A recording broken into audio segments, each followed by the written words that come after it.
Yes, people, welcome to another episode of Beam. I'm your host, JR, and this is a real special episode, especially for the Amazon hustlers, because we've got a lady who has made six figures from Amazon.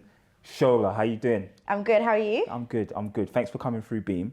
We're going to get to Amazon. Okay. But let's talk about your humble beginnings. Okay, the rags to riches. Yeah, the rags to riches, exactly. Okay, so how far do we go back? School or we go to college? So, where was you born and raised?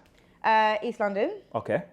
And originally I was born in like West London where my parents were together, and then they got divorced, so my mum moved to East London, and then I went to school in there. I was now that I've grown up, I kind of understand the type of personality that I had, but I was an overachiever with a little bit of attitude, basically. Okay. So it's the one where, I'll be in school talking, teacher will be like, you're talking so much, come up and do the work, then I'll get it right, and then you silence the teacher because they're like, why do you know the answer? You're meant to get it wrong. So in school growing up, I was probably like an overachiever, left schools with like A's, won the Jack Petrie Award, kind of felt like my life was going to go, smoothly from that point onwards. But the one thing that I would say I was missing growing up was financial education. So my mum being a single mum, growing up, the way she would fend for me and my brothers was, if I can't afford it, I borrow it or I get it on a catalogue. Okay. Now that is good in a way, probably bad in a way. Actually, I can't even lie and say it's good anyway. Cool. So, that's interesting you saying that though, because you're saying that you're growing up and what your mum said, that resonated probably with a lot of people. Yeah. But you did go uni though. Yeah, I did. Go uni, and what did you study at uni? Accounting and God, I can't speak. Accounting and mathematics. And why? Well, we know now because you're about those numbers, but why accounting and mathematics? To be honest, I went uni for 1 year and I was like, this is not me. Dropped out, went to go be an estate agent for a year, and my mum just one day just pulled me up and was like, I know you love estate agency. I know you're doing really well. You've become one of the top salespeople, but I just want one of my kids to, go to uni. So my goal was never to go back there. Like, I was really entrepreneurial. I just wanted to run my own business, do whatever. But I kind of went back for my mum just so that she could say one of my kids went to uni, and now I'm just like a frame in her living room, basically. So went back for the frame. So, but while she was at uni, like most people though, my understanding is that you had to take on a few jobs to keep afloat, man. Like, yeah. Do you know what I mean? Like, what jobs were they? So I have been working non-stop since I was 16. I don't think I've ever had a period of time where I've never been working. Wow. So I was working for Transport for London, working on the stations. I went to university in Kent, and every single weekend, Friday evening after uni, I'll drive back to London. I'll do my night shift from Friday, and then Saturday night and Sunday I'd sleep, come back for uni on the Monday. So I've been someone who's always been working. I don't know how it feels to not work other than this period now. Where does that come from though? Like what made you at that time at uni take on so many things, and then up until now constantly working? Where does that come from? Well, obviously no one works for choice. I mean, if I had a rich family, I ain't working. So I feel like for me, the reason why I had to do that was obviously because I had like racked up a lot of debt. So it was like I had to do that to bring in some money. And trust me, my friends at uni from Dubai, Abu Dhabi, having their parents send them money, if I could have that, I wouldn't be working. So I think it's more for wanting to have my own little independence and have my own little bag. Like when I was growing up, I liked designer, Juicy Couture back then, Paul's Boutique. Yeah, so I was wearing all of that. So I wanted to be able to get those things. So I needed a bit of income. I liked my independence. Yeah. Debt is a key thing, and when I say a key thing, because a lot of people can relate, right? Come out of uni, student loans at 20 grand. But how did you deal with that mentally? Do you know what I mean? Because it's a difficult thing to deal with. It's like being in a prison sentence, literally. Like being in debt is literally like being in jail. You're trapped in what you can do.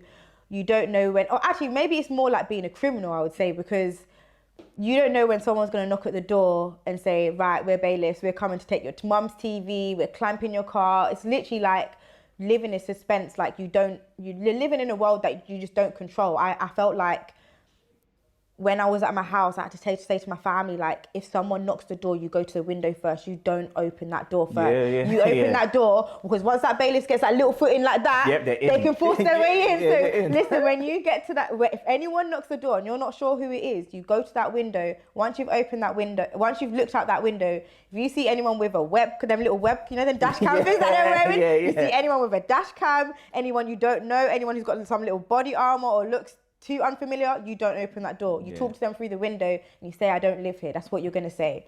So I think it was just mentally, it was like being in a prison sentence, like being a criminal, just knowing that I'm living, but I'm not living. I can't spend my money how I want to spend it. I don't know if someone's going to knock at the door. I don't know if I'm going to come back and my car's going to be clamped. And they did clamp my car on some occasions. I couldn't afford to get it unclamped, and it was just embarrassing because bailiffs, they're gonna do whatever they need to get the money. So they're gonna clamp the car, but they're gonna clamp it on the side where everyone on the road can see that the car is clamped. To put that pressure on you. Yeah. To put that pressure on you. It was just embarrassing. Like a lot of people didn't know. I was just hiding it. I was just trying to like put on this fake image of just being okay, and my life is so patterned, but with a big clamp on your car, you can't hide that, literally.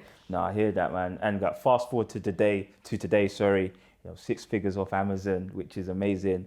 But let's take a step back in terms of the process, because it doesn't happen overnight. No, it don't. So how did you first find out about trading on Amazon? Who introduced you to that? So I literally had a mentor and someone who introduced me to Amazon, but before that it was like 4 other businesses. So I don't want people to just think I just woke up, said, oh, I'm going to do Amazon. I made loads of money. Like I had loads of businesses that had failed before that. So I did a clothing business. I did hair extensions, just like everyone does hair extensions. And then I did childcare. So at one stage I was registered with Ofsted to do like nannying. And then I did food. So it was food, childcare, clothes, and hair extensions. So those were the 4 ones that I tried, failed, before I even got to the stage where I was like, right, actually, no, sorry, and rent to rent. So I also did property management. And then it was just like, I was just so determined. I was like, there's no way that I'm living to work for someone else. I've got attitude. I don't like being told what to do. So I need to be self-employed. I need to have my own business. So after all those times of failing, I met like my mentor basically, and he was like, you're doing rent to rent, you're doing all these businesses. Have you ever thought about Amazon? And I was like, no. I see all these people like, if you want to learn how to sell on Amazon, you get a product, you go to Alibaba and you do that. I'm thinking, I ain't even got £10, let alone a couple thousand to go to China and get products. So for me, it was just, I've heard of it, but I ain't got thousands of pounds. So there's no way that I could possibly start. It so happened that you don't need to have thousands of pounds to start with Amazon. And that was the key to literally me being like, oh my God, this is my breakthrough moment. Rather than selling things that I like and things that I want, because that doesn't always sell, let me start selling essentials. Let me start selling things that people actually need, that regardless of what I look like or where I am, they're going to buy it. Household essentials. You can't ever wake up and say, I'm not going to buy nappies for my child. You're going to buy nappies for your child because you have to. So I started looking into things that were a business that was more sustainable, that wasn't really reliant on me and what I liked, but more about products that people needed instead of what they wanted. And do you know what? Like we're going to get into the products that you selected, because there's some real interesting ones. But take us back to like just the simple step of how do you even start an Amazon trading account? Like what's the process around that? Okay, so it depends on the country that you're in. There's generally like a massive list of countries that you can and can't sell on, but majority of the countries you can basically open an account with Amazon. There's a few places where Amazon doesn't have like fulfillment centers, so you might have to basically, I don't know, let's say for instance you're in, I think there probably is one in Turkey. There's one in like all the main places, but let's say you're in like in Africa somewhere or in Jamaica, for instance, they're not going to have a fulfillment center there because they're probably thinking there's no demand. So you'd probably have to, your nearest place where you could start selling on Amazon would probably be America. Right. So essentially there is no requirements in terms of like, we're not going to accept you or we are going to accept you. They virtually accept everyone who's got a passport, like bank statement, like they can prove where you're living, and that's all you essentially need to basically get your account open. Okay, cool. And then there's this term FBA. Yes. That I've seen floating around with. What does that mean, or what does it stand for the people that know? A lot of people think FBA means going to China. It doesn't. So FBA essentially just means fulfilled by Amazon, which essentially means that I'm essentially going to give a product to Amazon. Amazon's going to fulfill it, like fulfill the order, package it, dispatch it, and get it sent off. Okay. that's essentially what it stands for. Just a fulfillment center, but owned by Amazon. Essentially, they deal with the returns, the customer service, the refunds, any customer queries. They just kind of package everything, get your order sent out for you. Okay, cool. Let's get back to the products. Okay. What was some of the first products that you selected, and what were some of the numbers that you was making off them? Okay, so one of the first products that I sent on Amazon, sold on Amazon, was a I can see if I can send you guys a photo and you guys can actually see what it looks like. But it was like a chinchilla bathing sand. So what? Literally, it even sounds weird, but this is the one that stuck with me so much. So essentially, it was like if you have like a mouse, a gerbil, or a chinchilla, like they need shampoo. So. All right, I'm following you now. So it's like rat shampoo essentially. Oh, okay. I bought it for 50 pence. I just feel like the supplier probably didn't know the value of this product, and I was able to sell it for £7.50 a piece. So that was probably. Wait, hold on, stop, because those margins are mad. How many units did you sell of that? I think I had around 300 units. I'm going to send you guys the footage and you guys can look at it. But I definitely think I had around 200 or 300 units of those. And that was like my first kind of like big deal. And you was making £7 off it 50. each? £7.50 off each unit. Whew, I'm in the wrong job. Okay, cool. Yeah, that's amazing. In terms of products though, like obviously like finding wholesalers, suppliers, especially in products that you're either interested in or you think are going to make money, can't be easy. Yeah. Like, how did you go about finding the right suppliers and the ones to work with? So I think when I first started, let me not come and be like, oh my God, I use some really underground suppliers. So when I first started, I was using those everyday suppliers like everyone else. Like literally, if you just type wholesalers on Google, you're going to pull up suppliers. And I was using those suppliers. I think my sourcing method was the thing that allowed me to like do it. Most people get tired after sourcing for 30 minutes.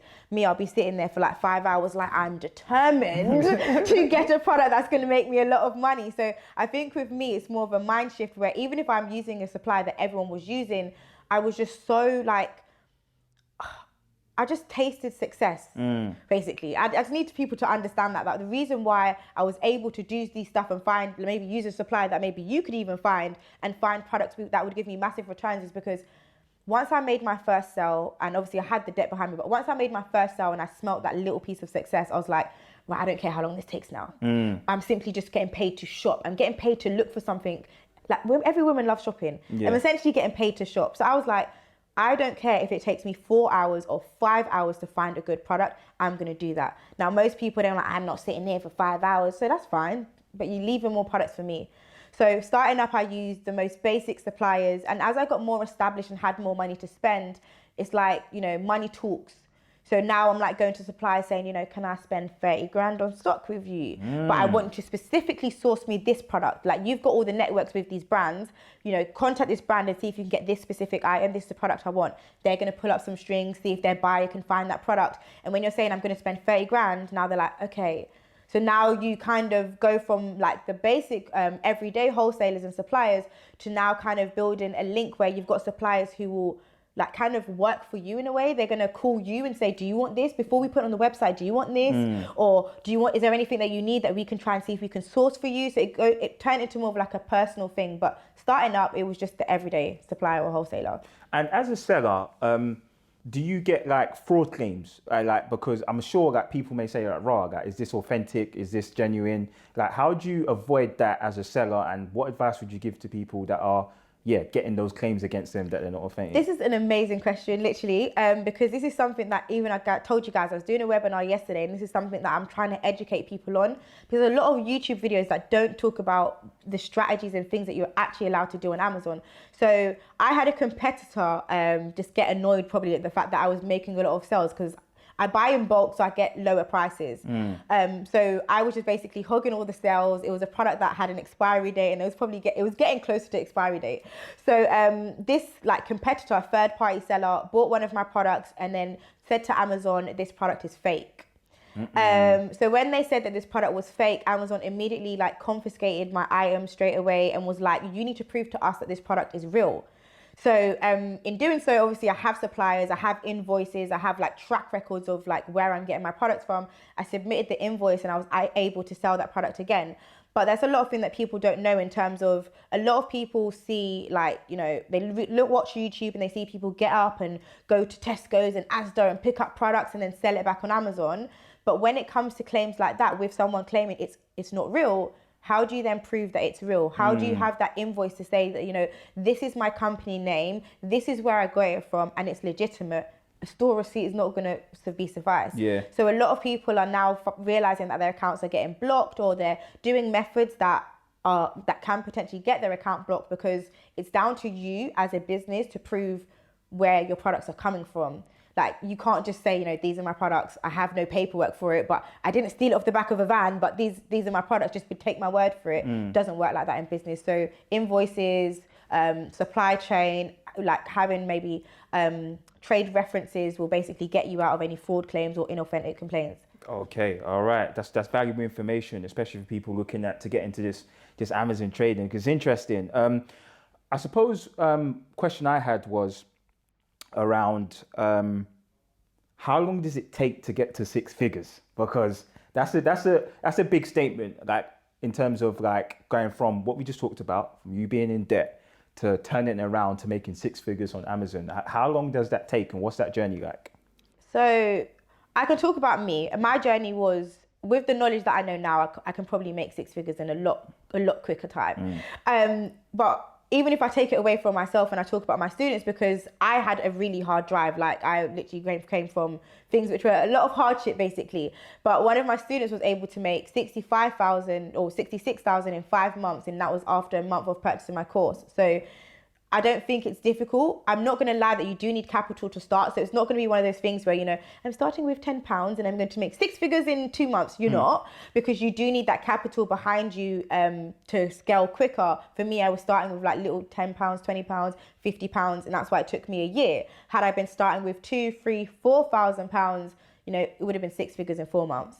So I just think it's about how much money you're starting with, the drive that you have, and are you prepared to do things that people are not doing? Amazon's competitive, absolutely.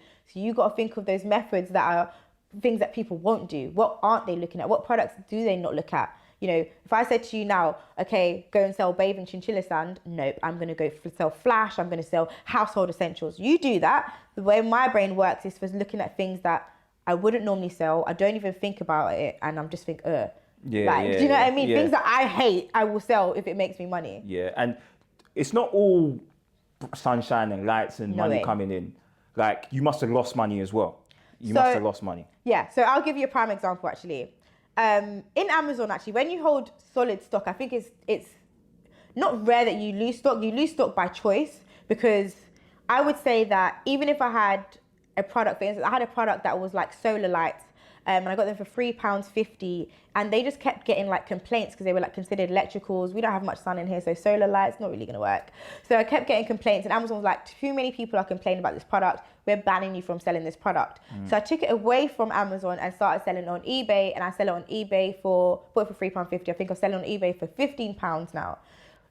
So it's like, no, these margins are mad. So I feel like you can sometimes lose money, but generally you always have to have a contingency plan. So there was a product called the pink stuff as well, which I bought. Loads of people started jumping on the product. It's got super competitive, and I had to lower my margins, but I lost money by choice because I could have held out and got the price that I wanted for it. Yeah. But I definitely would say I've lost money on pink stuff. I didn't lose money on the solar lights because I've got them back now, but they are holding up space in my storage unit, which, I mean, if I didn't have them, I could have put other products essentially in that storage unit. So it's not necessarily losing money right now, but probably thinking about it, I am probably losing money in terms that space is holding up something else. Online courses. You sell online courses. I do. You mentioned that one of your students made £66,000. Tell us more about your courses and what they entail. So I've literally revamped the whole thing, because I'm someone where I feel like once I grow, once my knowledge grows, once I level up, once I look better, feel better, I also need to reflect that back, because I feel like in our community, in anyone's community, like just selling a course or buying a course in itself is like, if they really cared, they'll do it for free. No, because if it's going to make you £65,000 in 5 months, you're going to at least give me some of that. You're going to give me a piece of the pie. You ain't going to get that for free. So I've literally revamped everything. I didn't want to sell a course where, you know, you buy the course, you watch the information on it, and then the doors closed, everything's done, because you need that mental support. And I feel like transitioning yourself from either a 9 to 5, unemployed or whatever it is, transitioning yourself from where you are now to where you want to go into being a 6-figure earner, 5-figure earner, 7-figure earner, whatever it is, just starting a business can be difficult. So I wanted to create a community. So with my course, I would say I do 4 hours worth of just a basic course, going through Amazon, how to find products, my little secret strategies and tips and how I find my products and ways I'm able to find products that must give me high ROI. I then create like a student portal, which has like previously recorded Zooms. So I do Zoom meetings every single month and the pre-recordings go on the student portal. And then you've got the Discord, which is where it's like 24 hours. You can drop a message in. Not saying that at midnight I'm going to respond or some of the other sellers are going to respond, but you have the option to put a message in at midnight and know that someone's going to pick up that message and respond to you. And I just think it's about, you know, holding people's hand. They're buying the course because of me. They believe my story. They want to, you know, have the same story as me or do better than me. So I want to be able to make sure that at all times you kind of have access to me and there's not like a massive divide or barrier between me and them. Yeah. And you know what? Yeah, there's so many online courses at this moment in time. Who knows what's real and what's fake? Yeah. Do you know what I mean? Like, how do you guarantee the people that buy your courses that, you know what, this is a certified course? You're going to get what you expect from this course. Like, how do you differentiate yourself? Because as you see on Instagram, you got those, it's not even necessarily Amazon courses, but it's like the crypto guys, the finance guys. How do you like differentiate yourself? Well, I think I'm authentic. Like, my story is rags to riches. I don't have anything special about me. I didn't come from a lot of money. I even got scammed myself growing up. So I think for me, it's just sorry, hold on. How did you get scammed? No, sorry, you can't sorry, be saying I forgot that. to add that. You can't be saying things like that. Yeah. We've got to talk about that. How happened? We're going back in time though, but yeah. So when I was growing up, like, as I said, I was living in my financial knowledge was, you know, you live on finance. If you can't afford it, you get in a credit card, you get it on a catalogue, you get whatever. So I was probably around this time, around £6,000 worth of debt, including my car, credit cards, catalogues, Very, Littlewoods, overdraft, you name it. Any type of piece of credit, I was like, yeah, because a young person with credit is like, I'll take that, it's free money, forgetting that you actually have to pay it back. So when it came to paying it back, I had to take credit to pay it back, then that credit to pay those two back. And it was just like a spiraling effect, essentially. So I met someone, there was like a affiliate marketing kind of thing, like they sell insurance. I met someone there, and she was like a mother figure. She was like 50 years old, and she introduced me to this other guy who's like, this is a really good guy, let him mentor you. This guy mentored me for a year, showed me his houses, how much potential I could make, and you don't know your true power, you're going to be so rich, you're going to be so ambitious. A year later, he was like, Shola, you're struggling, I've got opportunity for you. I know you don't have any money, so you can go take out a loan, and then I'm going to trade it in the stock market, trade Forex, and I'm going to give you the money back in return. Now, when you're already in debt, that sounds like, oh my God, this is going to be life-changing. Yeah. I make so much money. As you can imagine, once the $4,000 parted hands, it was like non-existent. So I think because of that, I was like, yeah, okay, cool. Now I really need to make money. I need to make money just to spite you, to show you that you can have the $4,000. I'm gonna like 1,000 that, show you that I'm gonna 1,000 that, basically. So that was my little story of getting scammed. And I think because of that, if anybody ever felt like I was scamming them, let's say like one of my students came to me and was like, I feel like this is a scam, I'm giving you your money back. Yeah. Don't no one get no ideas though. Yeah. But I would literally be like that, because I feel like I don't want anyone to feel like I've scammed them, but I know that also that I'm providing the best, and I'm providing the best because I'm not telling you guys to invest 5,000. I'm showing you how to have a little bit of money and use that little bit of money and flip that, which a lot of people don't do because they cater for people with loads of money. But no, if you've got £250, I'm going to show you, there's a section in my course which will show you how to start with £250 and what you need to be doing if you're starting with a small amount. A lot of courses are going to miss that. They're just going to assume that everyone's got thousands of pounds and just say, do this with £1,000. What about the people that are starting with less? Yeah, there are people with starting 1,000. They can skip straight in. But with the ones that are starting with a smaller amount, they need to also know how they can make their little bits of money stretch and, have a similar journey to me. Yeah, no, that's big, man. Like I said, anyone who's out there wants to get involved in this Amazon trading, where can they find the course? Because, you got to plug that for sure. So before anyone does purchase a course, I would definitely want everyone to have a look at my YouTube and my Instagram, get a feel for me, look at my journey, even if that means scrolling down. I've only got 400 posts on Instagram, so you can literally scroll down to the very beginning, or go on my YouTube and watch my very first journey and just see the transition and the growth. Because one thing I will say is, buying a course is amazing. Your mind has to be in it. You have to see what I've started from. I think one of my YouTube videos, my eyes are bloodshot red. Like, it's midnight and I was driving back with stock in my car. So I want people to actually look at the journey and say, like, can I actually do this? Money is all well and good. 6 figures sounds so amazing, but are you willing to put in the work? Do you have the graft? Do you have the work ethic to be able to do the work behind the money? It's not just the money, it's sourcing, it's accepting orders, it's packaging products to send to Amazon for Amazon to dispatch for you, it's accepting pallets, it's building relationships. Do you have that other side of it? And if you do, and you've looked at my stuff and you're like, I want to go through with it, then I'll just give you guys my website. You can put it at the bottom. But I genuinely want people to kind of understand the journey and understand, the work that goes into Amazon before they're just like, if she done it, so can I. I'm a different kettle of fish. I came from 10 grand worth of debt. So my drive was more like, it's either that or these bailies going to kick down my mum's front door and take the TV. So my driving factor was very different to a lot of other people's driving factor. Yeah, definitely. Bidding Wars. Okay. On Channel 4. Yes. How did you get onto that? What was that experience like? Because, that got big. So I signed a contract. So if there's certain questions I can't ask, I might be like, I'm not allowed to say. Yeah, it's cool. So Bidding Wars, essentially, I think it was just showing my journey, and I think just being authentically myself. Like, I'm someone that if you give me an opportunity, I'll bounce off the ceiling. Like, if this was a trampoline, I'm gonna start jumping. Like, I'm just energetic, bubbly. I'm just myself. I'm never gonna try to be anything else. And if I'm having a bad day, I'm having a bad day. If I have an amazing day, I'm having an amazing day. But one thing I'm always gonna do is try to be Kevin Hart 2.0. Like, I make someone laugh. So I always want to see people smile and just be happy. And I think that just shows off in my Instagram. And I got scouted. Basically, someone jumped in my DMs like, we're doing a show for Channel 4. I think you'll be amazing for it. And I'm just like, whatever. Last time someone said that to me, they were asking me about how I sell on Amazon, trying to use that as a way. No, we need to know exactly. I said, no one knows. My course is if you need to buy it. Don't care if you're Channel 4. Go and buy the course. So when she approached me, I was just like, let's see. So she was like, let's do a video chat today. Did a video chat. They was like, tell us about your routine. I was like, I wake up at 5 a.m. and then I have, scones and this and that. I'm joking. I was literally like to her, I have no routine. Like, you take me or you leave it. Like, I just wake up and do whatever, and I just do this full time. I just go with the flow. And they was like, you seem amazing. I'm gonna put you forward to the producers and let's see what they say. It was the next day and they was like, we want you. Sick. So I went in, had to do my DBS, my checks, everything like that. And then once I'd done that, it was essentially, right, this is the date we're filming. Tried to put me in a travel lodge and I was like, I don't stay in, I do not stay in hotels like that. And I'm not saying I'm bougie, but travel lodge. Listen, we've all been there, man. We've all been there. You stayed in a travel lodge? Of course. When? Bare times. I think you're lying. Birmingham, Manchester. I used to kick football, right? I used to kick ball. So, when we used to go away and play games and stuff, we're in the travel lodge. Come. My cousin told me that the stories that she used to work in travel lodge, the stories she's told me about travel lodge, mate. Nah. As in, there's rooms for specific types of people that come in for 2 hours and come back out.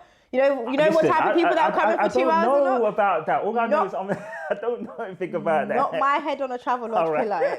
Right? Not my head on a travel lodge pillow. So I was like to them, I'm not staying in the travel lodge. They put me in a Holiday Inn. So that was the beginning bit of the experience of Channel 4. I didn't let them know that I was bougie, but I let them know that I'm not a travel lodge girl. All right, cool. So you ain't seen Ludacris video, Holiday Inn, him and Snoop.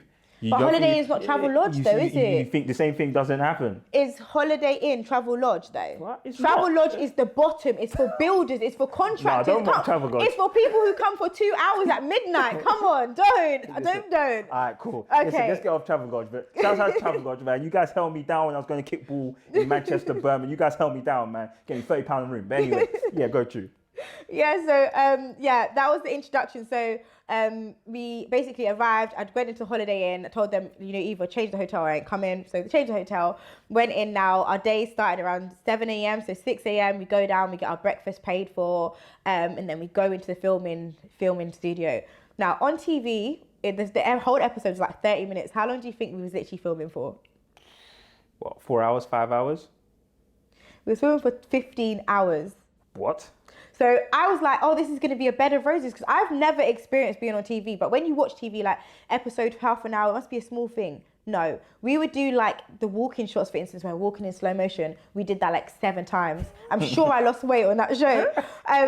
They like do things where, you know, they'd ask you questions. So what did you think of this? And I'll be like, oh, I thought of this. Didn't you think of this though? And they're like behind the camera making you like nudge things on and say certain things. It was definitely a good experience. It was a fun experience. I got to meet loads of people. Some people didn't like my bubbly not show off, but like bubbly, loud personality. And some people just were in awe about it. I just enjoyed the experience overall, but 15 hours a day though. So what did they have you doing though? Like, what was the like? I was reselling. So basically, It was like a group of us. We was all resellers, and we had to show like our skill. Like, we have to buy pallets blindly. We don't know what the pallets is that we're getting. We had to basically go in, buy the pallet, use our like. We could see a little bit of what was inside, but you'd go in blindly, buy it, and then resell it using whatever strategy you want. So car boot sales, online, eBay, Amazon, whatever strategy you wanted to use, you had to resell it. But I kind of very quickly understood how it worked. So whenever the pallet looked bad on the top, it was good at the bottom. Wherever it looked good at the bottom, it was bad at the top. Because obviously that makes great TV. When, you know, you say, oh, these are really good items, and then someone's like, oh yeah, no, let me go and buy it, and then it's a pile of rubbish basically. Yeah. So I realized how TV works in that respect, and I was like, oh, okay. So I only made sure I bidded on ones which were like shit at the top, so knowing that I was getting some good bits at the bottom of it. Sick. Look, obviously you're very business minded, someone that's very switched on. Yeah. There's a lot of people that are in different businesses that would like some advice or are trying to find the next way in terms of expanding their business. So I'm going to fire a few businesses at you, and you can just let me know what would be the best advice for those businesses. I love this. So first one, personal trainer. Okay, so if you're a personal trainer, I think you should be moving more towards like digital projects or digital digital products, sorry. Now, obviously you love being a trainer, like personal training is fun. You make a lot of money when you're personal training. But let's say, for instance, you get sick, you want to go on holiday, you just don't want to personal train anymore. Your income is bang, stopped, because your income is reliant on you physically working and being there and turning up every single day. So if I was a personal trainer, for instance, or what I'd give advice for a personal trainer is they should be looking at creating their own subscription site where maybe they might do like, you know, if you're, I don't want to say fat. Are we allowed to say that? I don't even know what we're allowed to say anymore. But you're unfit. If you're unfit. So if you're unfit and you struggle with love handles, you'd click on this side of the website and that would go through videos of all the exercises you should do for that exercise. If you're a guy who's skinny and you want to bulk up, they'll click on this section. It'll show like different videos or exercises that will help them bulk up. And like a catalog, basically a portal of different people's body structures and the exercises that they could do to help them, you know, change their situation without them physically having to go to the gym. Because I know sometimes like when you are big, like I've lost quite a bit of weight, but when I was a bit bigger, even going to the gym is embarrassing and looking at other people. So I think it's nice to be able to do it from the comfort of your home. So I would say, you know, create a portal which is very easy to go through, has different body types, specific exercises for different people's body type, and charge people, I don't know, if you make £40 a session, if you say to someone, you know, I'll charge you £40 for the month, £50 for a month, 1,000 people, you're looking at what, 50,000? Or even 100 people, you're looking at £5,000. And then you can still do your personal training on the side, but you know that you've got 5,000 residual coming in every single month, regardless of whether you're working, not working, sick, on holiday or not, you've got that coming in. And then you've got the extra bit of the physical work side on the side, yeah. Sick. Event planner. Okay, event planning, I would do something along showing people how to create their own events from home. So event plan, oh wait, hold on, no. I think I'm getting it mixed up. Event plan, I'm more thinking of balloon decorations and stuff. Yeah, that I'm thinking like, yeah, so like someone who like goes out and like plans events, whether that's parties, kids parties, weddings. Oh, okay. Yeah. So if I was an event planner, I was thinking of like decorations, I was way off. But if I was an event planner, I would do a course or consultations for people who want to do that. So like COVID is now gone, so there's probably a backlog of loads of weddings. So I'll do consultations and show people, you know, if you want to be a wedding planner, these are the things that you need to look out. Also, I'll do like a course for people who are hosting their first event on how to structure it. Because my friend's got her event tomorrow and I don't think there's any structure to it, if I'm honest with you. But the little things like signing in, having a host there, someone to play the music in the background, what to look out for, how to host a successful event, how to get people through the front door, how to market the event. So I think with event planning, it looks easy from the outside, but there's a lot of things that go into it. So you could literally either create an ebook, or you could do a course around showing people how to create their own event, or you could physically go out and obviously do event planning anyway. But where you're probably going to hit the larger scale is by showing people how to do it, going digital assets again, and showing people, okay, this is a course which will basically show you how to create an event or host an event, whether it's nightclubs, parties, birthday parties, baby showers, thinking about the party decoration, understanding the client that you're working with. So you could either do courses, consultations, but move more away from physical into the digital, I'd say. Okay, cool. A common one, clothing brand. See, I had a clothing brand, so this is So you can talk from experiences. Yeah, What's the pitfalls? This one's going to stretch me. So because I had clothing, and I feel like clothing is such a hard market to tap into because there's so many different items. I feel like a lot of people just go make a hoodie and then put their logo on the top of it, and like, yeah, best brand, buy it. Yeah. So I feel like if you're in clothing, you literally have to be doing something which makes you look different to everyone else. So what would I say to someone who's got a clothing brand? See, my advice would be not to do clothing. But Cool, yeah, that's advice. My advice would literally be not to do clothing, for the mere fact that unless you're someone who's like, you know, you do like cuts in the shirts, like unless your brand or your fashion looks different, a hoodie with a logo, like, just why does everyone think they can just do a hoodie and a logo? Now I'm a clothing brand. No, you're not. You just printed your logo on your top. Like, that's it.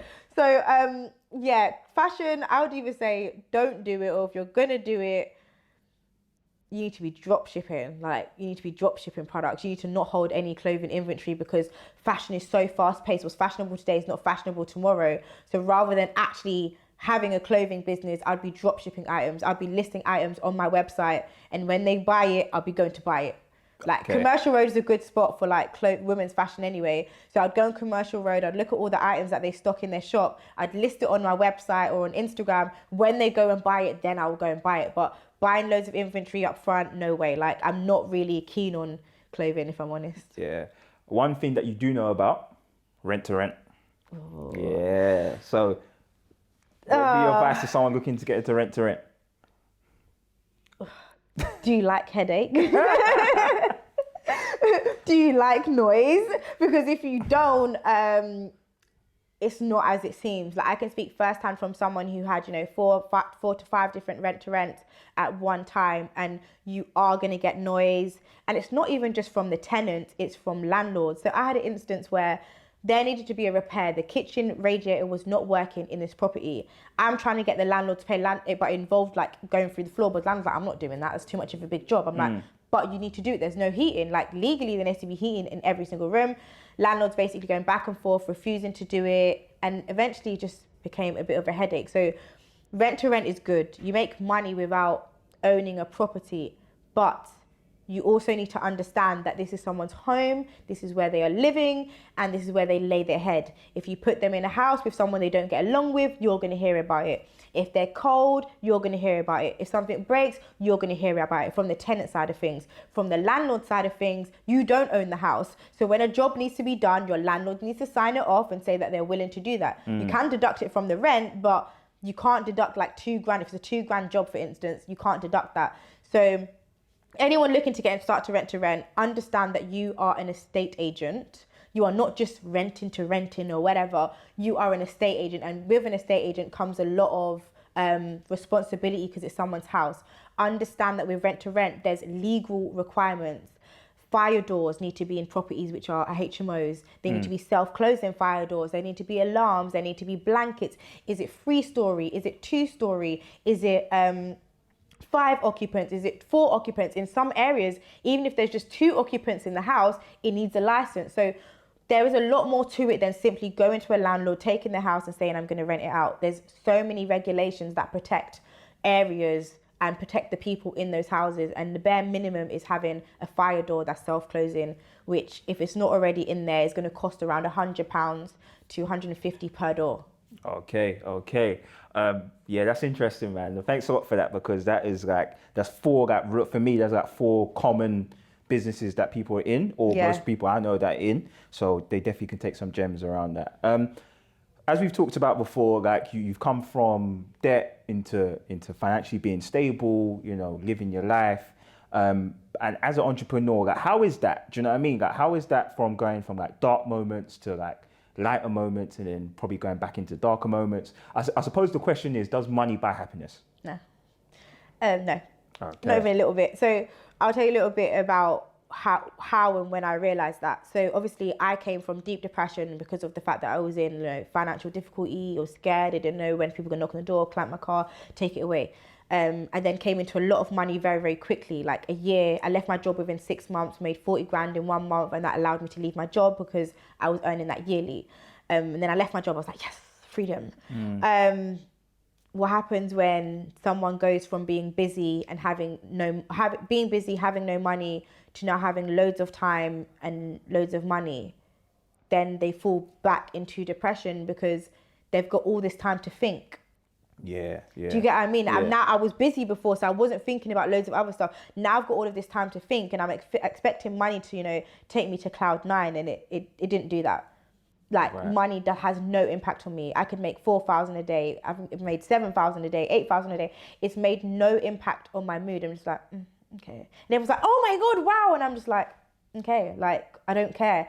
So I feel like I believed that money would make me so happy. And when I made the money and I wasn't happy, it kind of put me back into depression, because I was like, what the hell is going to make me happy then? If money's not making me happy, and I can now, buy gifts for my mom, I can go on holiday, I can do all of these things, and I'm still not happy, where's my happiness? What's going to make me happy then? Yeah. So I think now it was like understanding that money's not going to make me happy, and just understanding what makes me happy, which is talking, doing interviews like this, helping other people, putting a smile on people's face, having someone say, Shola, you really helped me so much. Like, I'm so grateful. And now it's just fulfilling that purpose where I understand now that money's not gonna make me happy. Yeah. It's given. Maybe people will say I haven't made enough, but from the money that I have made in this short period of time, it's not even made me happy. It made me happy at the start, and then when I got used to it, it's like, yeah. With you making so much money and you being open about that, there must come some hate with that as well. Yeah. Especially, and also as well, it's slightly a different slant, but like when you're looking online, like a lot of guys are saying, women just, just in it for the money and blah, blah, blah, this and that. Like, what's your thoughts on that in terms of like women, like so-called being money driven? Like, what's your thoughts on that? Well, if you allow someone to feed you, you allow someone to starve you. Essentially meaning that if I go for a guy who is the breadwinner, well, obviously I want a breadwinner man, but like my man kind of does earn more money than me. But if, let's say for instance, I'm not me, and I went for a guy who is the breadwinner, and I had nothing. I was just, working a little 9 to 5 in Tesco's. Once you give, I'm all for men making money. Don't get me wrong. If I could be a house, if my boyfriend retires me right now, I'm up. Let's see you later. I'm out of here. Do you know what I mean? But in the same respect, it's important to have your own, because as I said, if you allow someone to feed you, you allow someone to starve you. If I'm relying on a man for money every single day, if he gets annoyed at me, you know what, you piss me off. You want your car? I'm taking the car back. I'm taking this back. I'm taking that back. What are you left with? You're blinking now. You're blinking. Or you're going to stay in this relationship with a guy because you've got used to that lifestyle, and you don't want to go back to a lifestyle of maybe you're instead of having dinners or staying in hotels in the Shard, you're going to Travelodge, for instance now. Yeah. So you don't want to switch that lifestyle. So I feel like it's really important for us women to make our own money. We don't necessarily have to be like, the breadwinners or be the head honcho or whatever, but it's really important for us to have something to fall back on. Now, of course, you don't get in a relationship to break up, but we need to have our own as well. We need to have our own income. And why wouldn't a guy like that? Like, you guys should like that women are making their own. No, we do 100%. Like, shouts out to the independent women making it their own. Do you know what I mean? Because, yeah, man, our pockets ain't that deep. But it's good that I don't feel like as a guy, you should support women, yeah? But a lot of people want it prematurely. For instance, I've been with him for a day. He should be buying me a Rolls Royce. No, he shouldn't. He should be buying me, the Hermes bags or whatever, or whatever it's called. No, you shouldn't. Like, you can build together. Do you know what I mean? You can build together. You can have your own business, and your man can have his own business, and you're gonna help him. You're gonna be out of the game. Let's say if you start having a family, you're gonna be out of the game for 9 months anyway, and he's probably gonna support you then. He's gonna have to support you while you're out of the game for 9 months. So I just feel like coming together and being patient, because when you go for a guy that's building, for instance, let's say a guy's building, he started his business, and you expect him to do this lavish lifestyle, takes him away from reinvesting in his business. Now imagine if you just held out and just let him grow his business for 5-10 years and said to him, you know what, I don't want no expensive dates, I don't want no expensive holidays, reinvest in your business. What will you get 5-10 years down the line? So I think a lot of girls want this stuff prematurely. Just let him grow, let him build his business. You grow your business on the side, you find out who you are, what you enjoy, and when the time is right, you'll get that. But all this city girl and all money coming in your pocket, all of this stuff. Social media, man. Social media will be the life or the death for people. I'm tagging you. Great conversation. If there was 5 things that someone should take away from this conversation, what would they be? I would say start as you mean to finish. So with me, I'll say one thing about me. When I started Amazon, it was just like, yeah, money, this, that. Oh, I spent this. I didn't even keep a receipt for like things that I was buying, like boxes, sellotape, nothing. So when it comes to like you're doing your accounts, it was like, oh, I don't remember what that was for. I had 2 accountants, and when I got my second accountant, he was like, oh my God, as in, he didn't know what the hell each transaction was, and I couldn't tell him what it was either because it was so far back. So I think start as you mean to finish is in getting an accountant on board, making sure you've got a track record of all your spending habits, what you're spending, what you're not spending, to just keep your money management on point. 2, I'd say make sure you're around people who are within the same industry doing things that you want to do that can motivate you, because going into entrepreneurship is difficult. 3, understand that money is not going to make you happy. Now, I don't care if it's 10 million, 2 billion or whatever. I can't talk about 2 billion because I haven't touched that yet. But from my experience, money isn't going to make you happy. So find another reason why you're starting this journey and stick to that rather than sticking to a monetary thing. Is it because of your family? Is it because of this? Is it because of what? Make you continue going. How many are we on? 3? Yeah, 3. 4th one.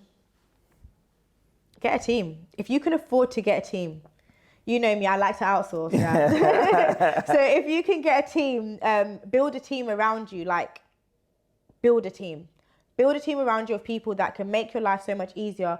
Because if you make things easy from the beginning and you can just do things from the offset, you can grow and scale bigger because you have a team that have grown and been with you from the beginning, rather than scaling your business on your own, like me, for instance, and then trying to mold a team. But it's like, I'm so stuck in my ways. It's so hard for me to get a team. For certain things. It's so hard for me to say, I source all my products for Amazon, but can you source it? No, you cannot source my products. No, you cannot know my supplier. Whereas if I had someone from the beginning who was working with me with my Amazon business, then I wouldn't mind, because they're not going to steal my supplier. They're not going to do this. They're not going to do anything. They've been with you from the beginning, and then it's easier for you to then step back. I'm struggling to step back from my business right now because it's my baby. Definitely. But I can't do this forever. Like, there's got to be a time where, I'm just the silent CEO, and there's a managing director, and then beneath the managing director is everyone else. So it's building a team so that you can build that trust and have them along your whole journey going forward.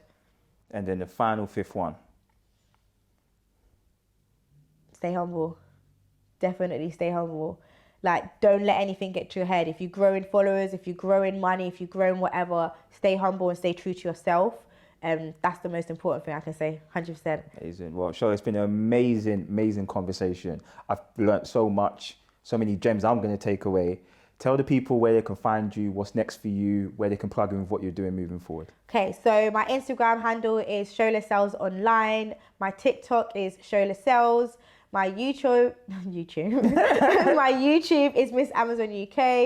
I don't really use Facebook. That's more for my mum, but I should start using Facebook.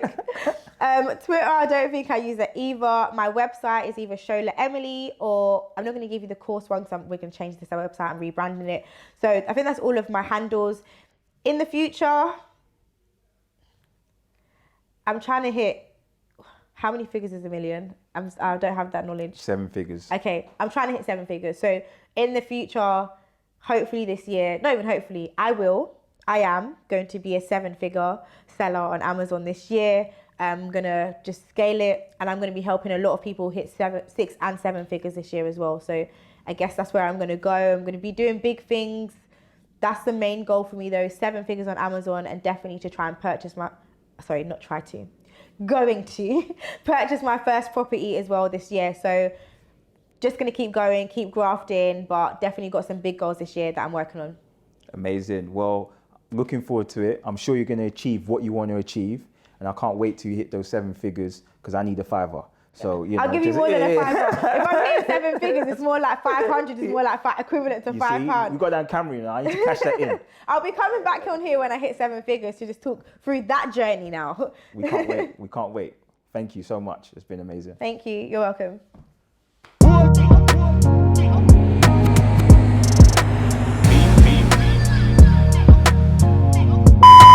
Oh, can you hear that? No, I'm talking about the outside. Yeah.